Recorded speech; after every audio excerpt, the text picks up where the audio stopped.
Hello everyone, my name is Ramiz Matthews. I'm the specialist for infrastructure at CapeNature, and today I'd like to talk to you a little bit about our planning and development process for developing tourism products on nature reserve.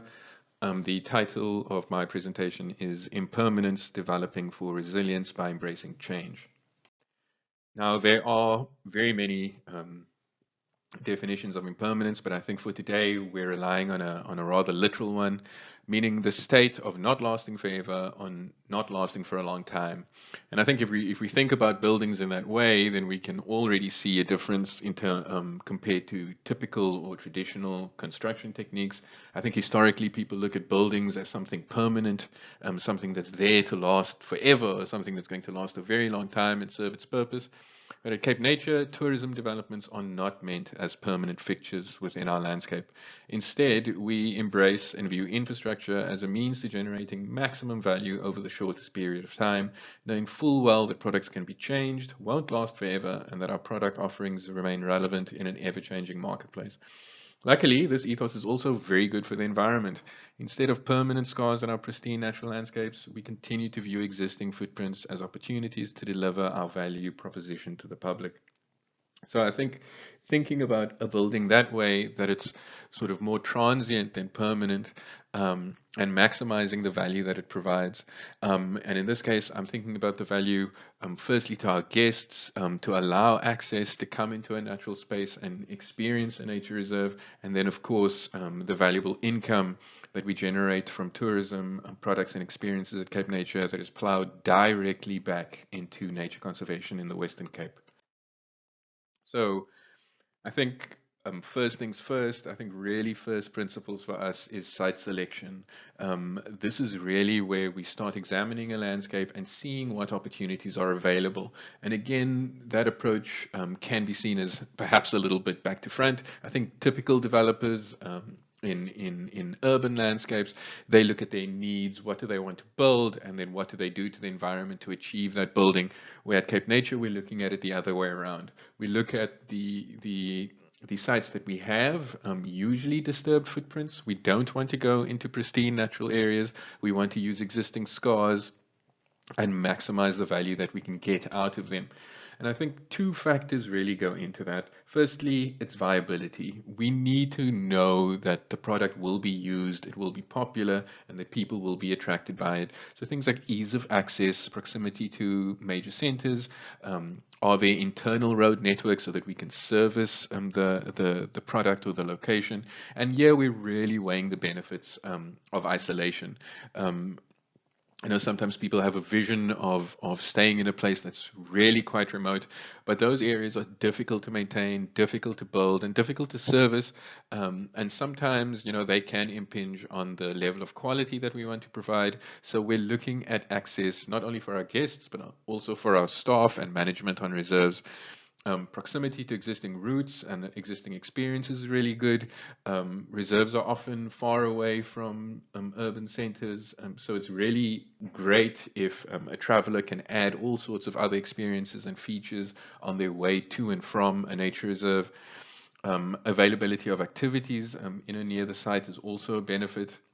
And then things like must-see landmarks or ecological features that we can really highlight and bring guests to, or provide access to. And then really is establishing demand. I think what we really want are facilities to be used, products to be used. So we really examine the marketplace and to see what type of products are popular in the area, where the demand is, what travelers are looking for, and then we try our best to provide that. And then in terms of sustainability, we want to avoid sensitive areas or high risk areas as much as possible, unless we can effectively mitigate it. And I think in this case, we really test things like technology and construction techniques. And if we can't achieve that, then we really will steer away from that. We definitely don't want to put guests in danger or the environment. We would consider alternatives. I think minimizing impact is really the rule of the day here. But we've often found that good architecture and site design are more important than an exceptional location. We understand that people are coming to a nature reserve not to stay in a cabin, they're there to experience a natural environment. And the cabin or a campsite or something like that is just a means to an end. So if we can't build it at the perfect lookout, we can provide access in other ways and then make it a feature activity or an attraction that people will enjoy um, going and seeing.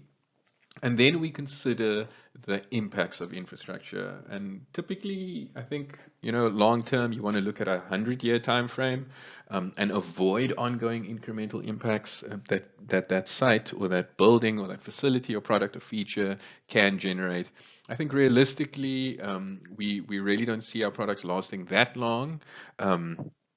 I think when we are looking at ongoing maintenance and then also feedback we get from our guests, we realize that these things are transient, that we can go back, we can change things, and we can really give guests the type of experience that they want.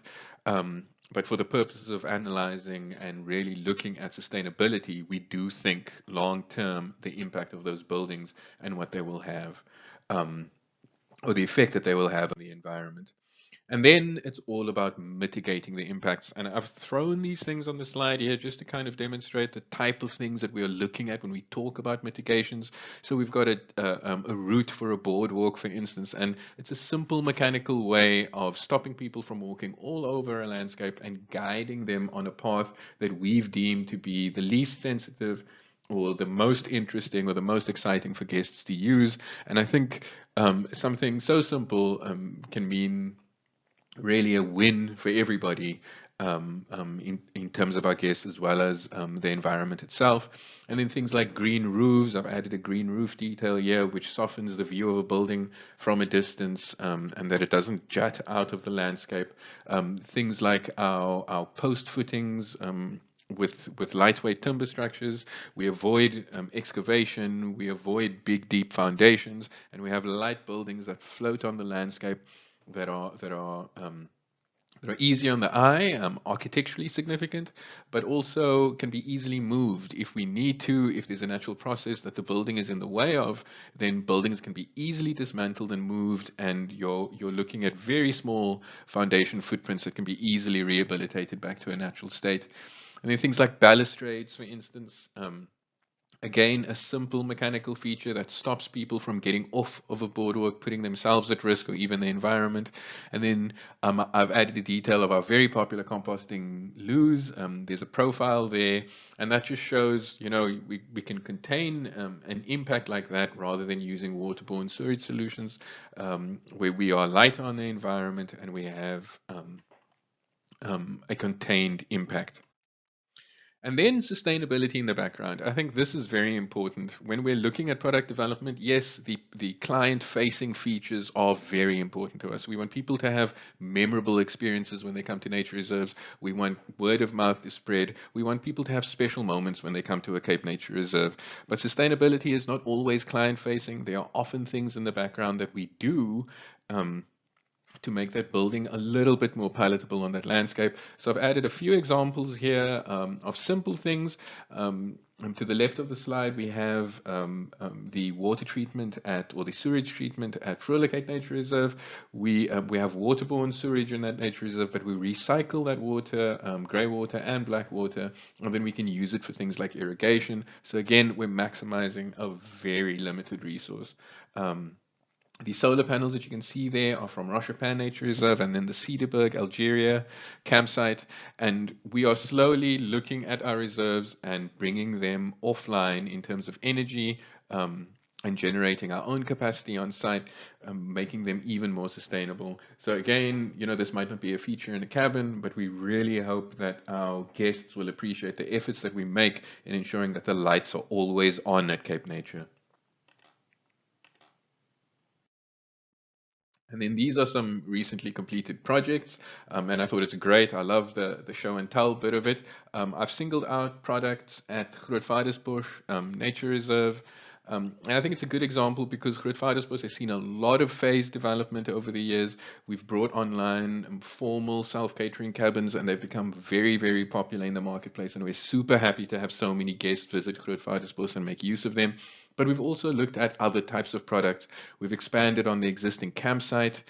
We've provided tiered campsites with wind screening, for instance. We've allowed for things like caravans. We've increased our capacity at ablution blocks, built additional swimming pools, and then for the guest that wants something perhaps a little bit in between more traditional camping and a self-catering chalet, we've introduced glamping sites, and they've also turned out to be quite popular. And we've added features to them like hot tubs and that sort of thing. So there really is something for everyone. We've also upgraded Scalopia Cottage. It was one of the first tourism products on that reserve, and we've given it a bit of a facelift. It makes it absolutely unique compared to the other products on the reserve. So there really is something for everyone at Grootvaardersbos, and that's the type of development that we want to do. They're soft, they're lightweight, they provide access to visitors who are looking for all sorts of different types of experiences when they visit nature reserves. And then um, we have, I think, maybe a little bit hard infrastructure. Again, we recently completed a low water bridge at Algeria campsite in the Cederberg, and um, this low water bridge with the sluices included, not only does it reinforce our very popular swimming hole, but it also provides access for traffic, large vehicles, people with trailers and caravans and that sort of thing to cross the bridge, um, and for years and years to come. So again, not exactly a cabin or a cottage, but something quite necessary to make that reserve resilient, and to provide access to the public. And it doesn't look too bad either, which we're quite happy with. And then I think I'd just like to end off speaking about some things that are coming soon. I know this is very exciting, and I think keen viewers would perhaps recognize the slide from my presentation last year. We're looking at mock-ups and renders of hiking cabins at Groenvlei at Gokama Nature Reserve. And again, planning takes a very long time. Year on year, we get steps closer. Design processes are iterative. We find challenges and then we have to mitigate against them. But we're working with amazing teams of creative designers, consultants, specialists in their field, and it's really great to work with teams of passionate people while we tease features like this out of the landscape. So this is definitely coming soon. We're tightening up design. We'll go to EIA, and we expect to build in the next few years. Same goes for Dumont Nature Reserve, again, a coastal gem, and we've really started looking at what we can do at Dumont, what the market is looking for, and what we can create there. We started with things like looking at estuary management. We looked at floodline determination and really what the weather does and what the climate does. And what the estuary and the ocean does at the moment before we started plotting capacity and that sort of thing, and then survey existing footprints where we can change the use case of buildings and all of that. So it's quite exciting stuff. Again, we are nearing design completion. We will go to EIA and then eventually start building as soon as we have the permission to do so. But exciting things on the horizon for CapeNature, and I hope to be back next year and hopefully show some more photos of projects that we've completed. Thank you very much.